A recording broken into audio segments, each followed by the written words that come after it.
Hello students, मेरा नाम है Piyush Khamiya and I want to welcome you to our channel read and classes. और आज हम स्टार्ट करने जा रहे हैं ग्रेड 10 का pair of linear equation in two variable, जिसका आज है लेक्चर 1। सो स्टूडेंट्स, आज का जो टॉपिक है pair of linear equation in two variable, इससे हमें क्या समझ में आता है? Pair means two, it means linear equation, two linear equations होंगी और दोनों जो लीनियर इक्वेशंस होंगी वो दोनों टू वेरिएबल्स की होंगी। तो इसका स्टैंडर्ड फॉर्म अपन समझते हैं कि एग्जैक्टली इसका स्टैंडर्ड फॉर्म क्या होगा।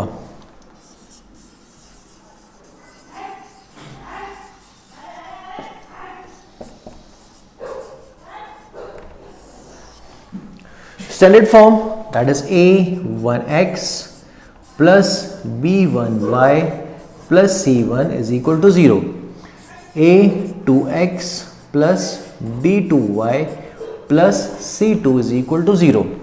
अब इसमें अगर हम समझने की कोशिश करें तो a1 is the coefficient of x, b1 is the coefficient of y and c1 is constant. This is first linear equation in two variable and our variables are x and y. Second equation again हमारे variables x और y ही है, but लेकिन value change हो जाएंगी। x का coefficient हो गया a2, y का coefficient b2 and constant is c2. So this is the pair of linear equation in two variable. I think आपको स्टैंडर्ड फॉर्म अच्छे से समझ में आ गया। अगर नहीं आया तो आप मुझे कभी भी कमेंट सेक्शन में लिख सकते हैं कि सर ये वाला पार्ट समझ में नहीं आया, तो मैं उसकी वीडियो या फिर आपको एक्सप्लेनेशन जरूर भेजूंगा। तो इसके आगे चलते हैं अपन दोस्तों। सो माय डियर स्टूडेंट्स, आज अपन सबसे पहले graphical representation of pair of linear equation in two variable सीखेंगे।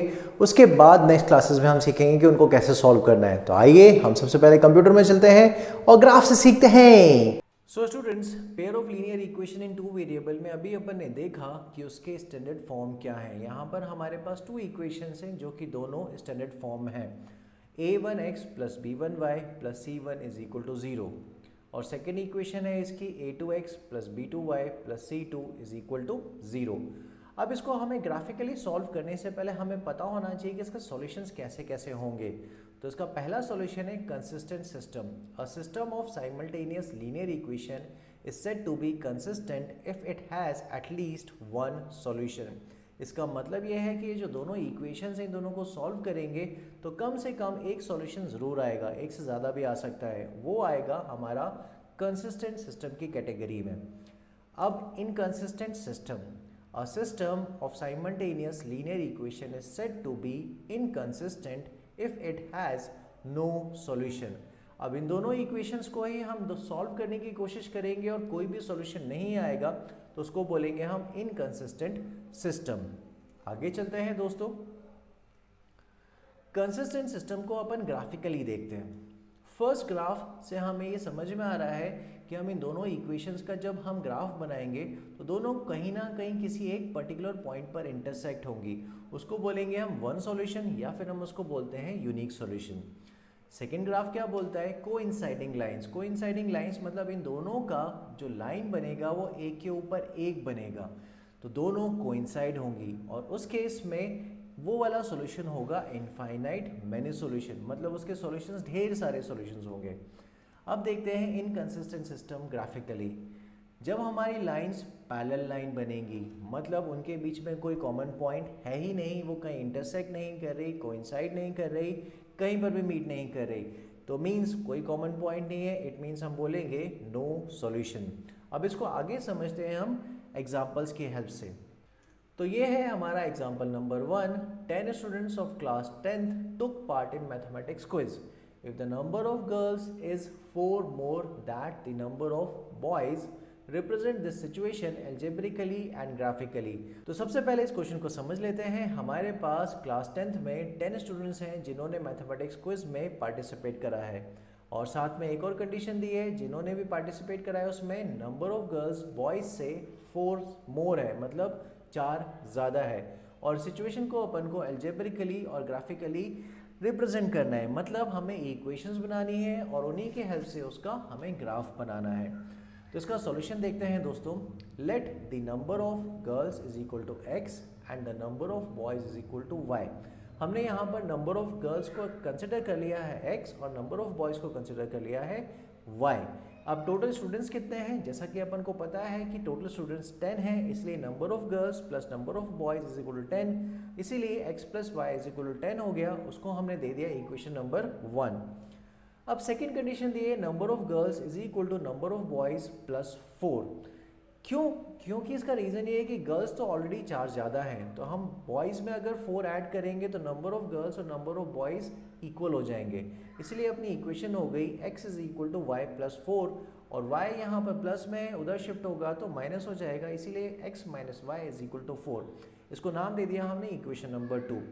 तो हमारे पास 2 इक्वेशंस आ गई, इसका एल्जेब्रिक रिप्रेजेंटेशन हो गया हमारे पास x plus y is equal to 10 जो कि हमारी इक्वेशन नंबर 1 थी, और x minus y is equal to 4 जो कि हमारी इक्वेशन नंबर 2 है। So this is equations, so we can say this is algebraic representation. अब इसी की हेल्प से हमें ग्राफ बनाना है, तो हम पहली वाली इक्वेशन को लेते हैं पहले, x plus y is equal to 10। अब अगर हमें ग्राफ बनाना है और हमें पता है ये लीनियर इक्वेशन है, तो लीनियर इक्वेशन का हमेशा ग्राफ स्ट्रेट लाइन बनती है, तो एटलीस्ट हमें 2 पॉइंट्स चाहिए, क्योंकि 2 पॉइंट्स को हम मैच करके 1 स्ट्रेट लाइन बना सकते हैं। तो यहाँ पर भी हम 2 पॉइंट्स फाइंड आउट करेंगे दोनों इक्वेशन के। तो यहाँ पर हमने पहले फर्स्ट इक्वेशन में x की प्लेस पर 10 पुट करा, 10 plus y is equal to 10, क्योंकि x यहाँ सबसे पहले लिखा था, यहाँ पर 10 पुट कर दिया, 10 plus y is equal to 10, फिर 10 उधर गया तो 10 माइनस 10 ये हो गया 0। तो x की प्लेस पर जब 10 था तो y की वैल्यू 0 आ रही है। नेक्स्ट हमने यहाँ पर कंसिडर करा है x की प्लेस पर 0, सबसे पहले यहाँ पर x लिखा है तो 0, 0 plus y is equal to 10, 0 plus y is y, so y की वैल्यू है 10। तो x की प्लेस पर जब 0 है तो y की प्लेस पर 10 है। तो हम इसको क्या करेंगे, एक टेबुलर फॉर्म में लिख लेते हैं दोनों वैल्यूज़, x की प्लेस पर 10, y की वैल्यू 0, और x की प्लेस पर 0 था तो y की वैल्यू 10 है। अब इसके बाद सेकेंड इक्वेशन के भी पॉइंट्स निकालने पड़ेंगे। सेकेंड इक्वेशन है अपने पास x minus y is equal to 4। यहाँ पर हमने कंसिडर करा है x इज इक्वल टू 4, तो जहाँ पर x लिखा है वहाँ पर 4 पुट करा है। उसके बाद 4 इधर प्लस में है, उधर जाएगा तो माइनस हो जाएगा, 4 minus 4 is equal to 0, minus y is equal to 0, minus को उधर शिफ्ट करेंगे तो जैसा कि आप सबको पता है कि 0 का कोई साइन नहीं होता, इसलिए 0 0 ही रहेगा। तो x की प्लेस पर जब 4 है तो y की वैल्यू 0 है। फिर x की प्लेस पर 0 पुट करा, 0 minus y is equal to 4, 0 minus y means minus y is equal to 4, फिर माइनस को उधर शिफ्ट कर दिया, इसलिए y की वैल्यू माइनस 4 हो गई। कब, जब x की वैल्यू 0 थी। इसको भी अपन टेबुलर फॉर्म में लिख लेते हैं, दिस इज 4, 0 एंड 0, माइनस 4। अब इन्हीं दोनों टेबल को अपन नेक्स्ट स्लाइड में ले चलते हैं, जिससे हम इसका ग्राफ इजीली बना सकें। आइए वहाँ देखते हैं क्या हो रहा है। ये हमारी फर्स्ट इक्वेशन और उसी के दोनों सॉल्यूशंस। हम यहाँ पर ग्राफ ले लिया, जब भी हम ग्राफ लेंगे तो उसकी स्केल डिसाइड करना ज़रूरी है। यहाँ पर हमने x एक्सिस पर 1 centimetre is equal to 2 girls लिया है, यहाँ पर देखिए 1 सेंटीमीटर पे हमने 2 का गैप लिया है। इसी तरह y एक्सिस पर भी 1 centimetre is equal to 2 boys लिया है, यहाँ पर भी देखिए y एक्सिस पर हमने 2 का गैप लिया है। अब हम सबसे पहले ये फर्स्ट पॉइंट पुट करेंगे 10,0, 10,0 ग्राफ पर अपन प्लॉट करेंगे। ये है 10,0, उसका नाम दे दिया हमने a। अब दूसरा पॉइंट प्लॉट करेंगे 0,10, ये है 0,10 और उसका नाम दे दिया b। अब इसको हम एक लाइन से कनेक्ट कर देते हैं, ये इसकी लाइन बन गई। अब इस लाइन के ऊपर हम इस इक्वेशन का नाम लिख देते हैं, जो कि है x plus y is equal to 10। ये हमारा फर्स्ट हो गया। अब सेकंड इक्वेशन थी x minus y is equal to 4, उसके ये वाले सॉल्यूशन थे। फर्स्ट सॉल्यूशन है हमारा 4,0। अब हम यहाँ पर ढूंढ के 4,0 को प्लॉट कर देंगे। ये हमने यहाँ पर प्लॉट कर दिया, उसका नाम दे दिया c, दैट इज 4,0। फिर सेकेंड पॉइंट है 0,-4, 0,-4 यहाँ कहीं होना चाहिए, ये भी हमने प्लॉट कर दिया, दैट इज d, 0,-4।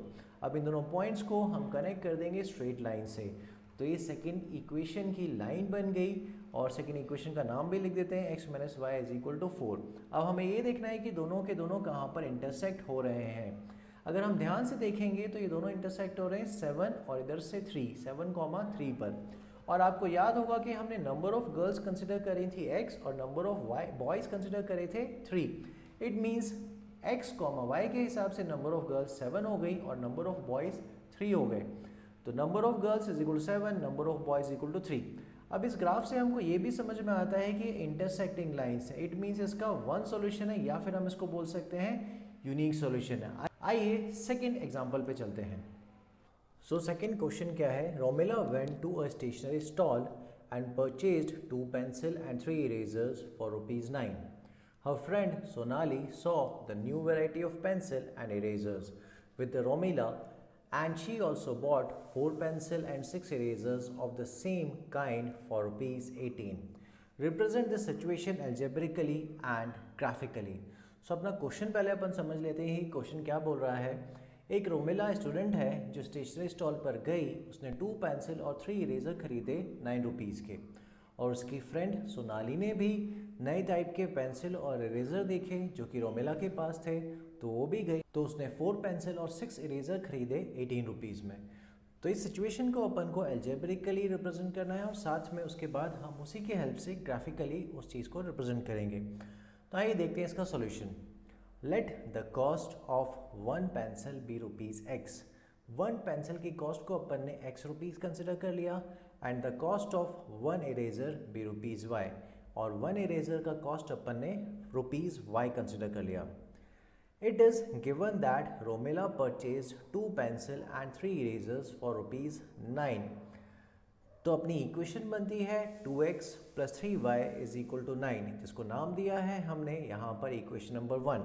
इसको अच्छे से समझ लेते हैं। 1 पेंसिल की कॉस्ट है रुपीज़ x, तो 2 पेंसिल की कॉस्ट कितनी होगी 2 × x, और उसके बाद 1 इरेजर की कॉस्ट है रुपीज़ y, तो 3 इरेजर की कॉस्ट कितनी होगी 3y, इसीलिए 2x + 3y दोनों के मिला के कॉस्ट है रुपीज़ 9। तो इस तरीके से हमारी फर्स्ट इक्वेशन बन गई। सेकेंड इक्वेशन देखते हैं। It is also given that Sonali purchase 4 pencil and 6 erasers for rupees 18। तो 4x + 6y = 18। This is equation number 2। ये इक्वेशन कैसे बनी? क्योंकि हमें पता है कि 1 पेंसिल की कॉस्ट है रुपीज़ x, तो 4 पेंसिल की कॉस्ट कितनी होगी 4x। इसी तरह 1 इरेजर की कॉस्ट है y, तो 6 इरेजर की कॉस्ट कितनी होगी 6y। 4x + 6y को ऐड करेंगे, टोटल कॉस्ट आएगी दैट इज 18। तो ये दोनों जो इक्वेशन हो गई ये हम एल्जेब्रिकली रिप्रेजेंट कर रहे हैं। तो ये है 2x + 3y = 9, और सेकेंड इक्वेशन है 4x + 6y = 18। अब हमें अगर इसको ग्राफिकली रिप्रेजेंट करना है तो हमें इसके पॉइंट्स चाहिए होंगे, एटलीस्ट 2 पॉइंट्स चाहिए जिससे हम इसका ग्राफ बना सकें। तो फर्स्ट इक्वेशन को पहले अपन कंसिडर करते हैं 2x + 3y = 9। अब इसके अपन पॉइंट्स लेंगे, जैसा कि यहाँ पर अपन ने लिया है x = -3, तो जहाँ पर x लिखा है वहाँ पर -3 लिख दिया, क्योंकि 2 उसके साथ मल्टीप्लिकेशन में, तो 2 × -3 -6, 3y एज इट इज़ है +9, -6 उधर जाएगा तो +6 हो जाएगा। 3y = 9 + 6 हो गया 15, फिर 3 इधर y के साथ मल्टीप्लिकेशन में उधर शिफ्ट होगा तो डिवीजन में जाएगा, और 15 को 3 से डिवाइड करेंगे तो 5 आएगा। इट मीन्स जब x की वैल्यू -3 है तो y की वैल्यू 5 है। नेक्स्ट कंडीशन देखते हैं। हमने यहाँ पर x के प्लेस पर 0 पुट कर दिया, तो ये हो गया 2 × 0, क्योंकि यहाँ पर 2x लिखा हुआ था, फिर +3y = 9। 0 को किसी में भी ऐड करेंगे तो वही वैल्यू आएगी, तो 3y = 9। 3 और y के बीच में कुछ नहीं है, मतलब मल्टीप्लिकेशन है, तो उधर शिफ्ट होगा तो डिवीजन में जाएगा।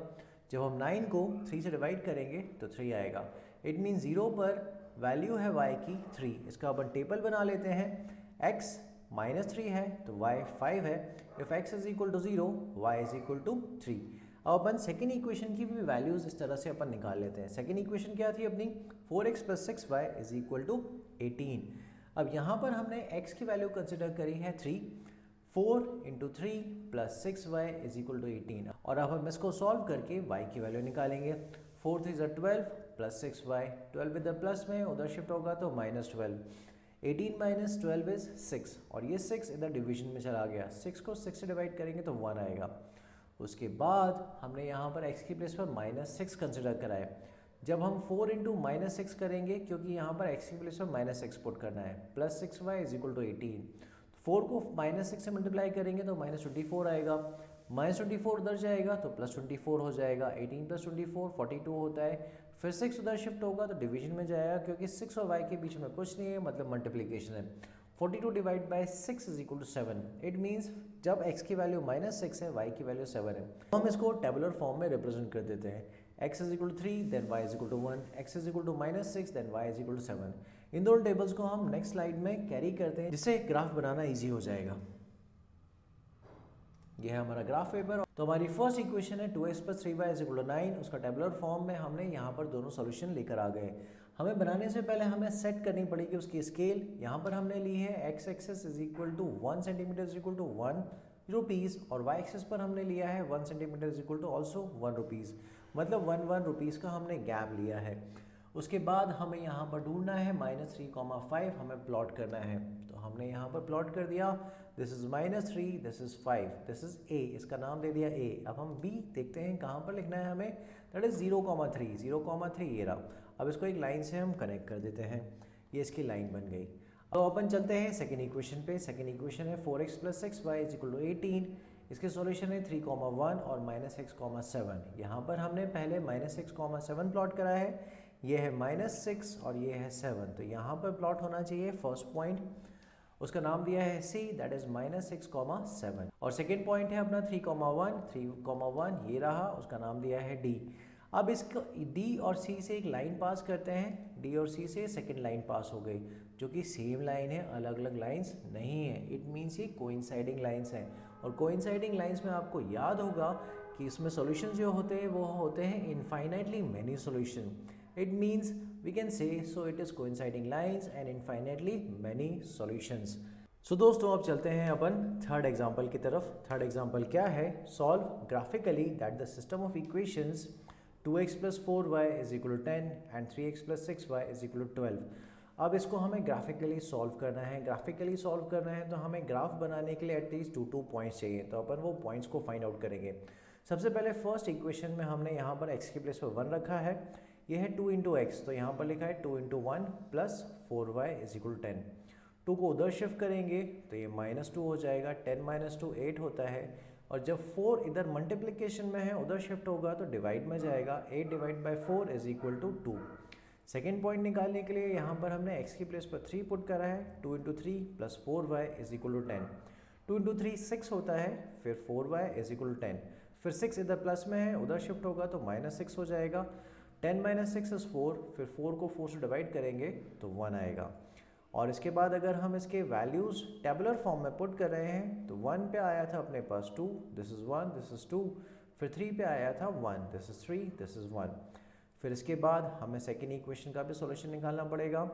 Solution for the graph of 3x + 6y = 12। तो यहाँ पर हमने x की प्लेस पर 2 पुट करा है, 3 × 2 + 6y = 12। 6 इधर आ गया क्योंकि 3 × 2 = 6 होता है, 6 उधर जाएगा तो -6 हो जाएगा। फिर ये वाला 6 उधर डिवीजन में जाएगा तो 6/6 1 होता है। सेकेंड पॉइंट निकालने के लिए हमने यहाँ पर x की प्लेस पर पुट करा है 0, 3 × 0 0, फिर 6 इधर बचा क्योंकि 0 + 6y ही होता है। और 0 को अगर उधर भी शिफ्ट करेंगे तो 12 - 0 12 होता है।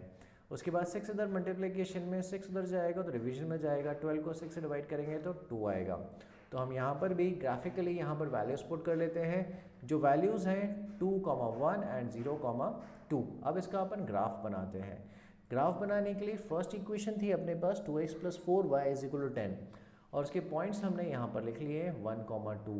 तो हम सबसे पहले यहाँ पर 1, 2 पुट करेंगे, दिस इज़ 1, 2। उसके बाद फिर 3, 1 पुट करेंगे, दिस इज़ 3, दिस इज़ 1। सो उसका नाम दिया है हमने a और इसका नाम दिया है b। यहाँ से एक लाइन पास होगी और लाइन के ऊपर हम उस इक्वेशन का नाम लिख देंगे। अब अपनी सेकेंड इक्वेशन क्या है, 3x + 6y = 12। उसके ये सॉल्यूशंस हैं। सबसे पहले 2, 1, यहाँ पर ये रहा 2, ये है 1, तो 2, 1, this the point c, that is 2, 1। फिर 0, 2, ये है 0, 2।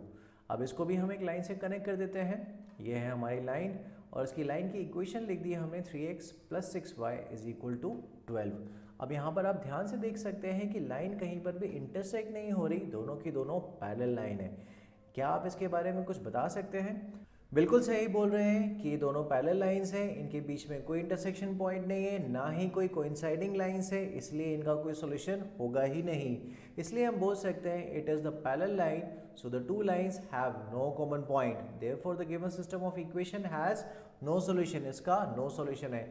सो इन तीनों एग्जाम्पल से आपको ये समझ में आ गया होगा कि इंटरसेक्टिंग लाइंस मतलब unique solution, one solution, coinciding lines मतलब many solution and parallel lines मतलब नो सॉल्यूशन। इसके बारे में और हम आगे नेक्स्ट लेक्चर में आपसे डिस्कस करेंगे, इसकी कंडीशंस क्या होंगी। आई होप आपको ये वीडियो बहुत पसंद आई होगी, बहुत सारा आपने यहाँ से सीखा होगा। नेक्स्ट लेक्चर के लिए इंतज़ार करिए, बहुत जल्दी हम मिलेंगे। तब तक अगर आपने हमारा चैनल सब्सक्राइब नहीं करा तो प्लीज़ सब्सक्राइब करके उसके साइड में जो बेल आइकन है उसको ज़रूर क्लिक करिएगा, जिससे आपको हमारी वीडियोज़ का टाइम टू टाइम नोटिफिकेशन मिलता रहेगा। और साथ में हमारी वीडियोज़ को लाइक करना मत भूलिएगा, और आप हमारे कमेंट सेक्शन में आप हमें कुछ भी लिखकर हमें अच्छे अच्छे सुझाव दे सकते हैं। और साथ में आप अपने दोस्तों के साथ, स्पेशली जो 10th स्टैंडर्ड में पढ़ रहे हैं, उनके साथ ये वाली वीडियो ज़रूर शेयर करिए। तो मैं अपनी तरफ से और पूरी रीरेंट क्लासेस की टीम की तरफ से आप सबको थैंक यू, धन्यवाद बोलना चाहता हूँ। Thank you, bye bye.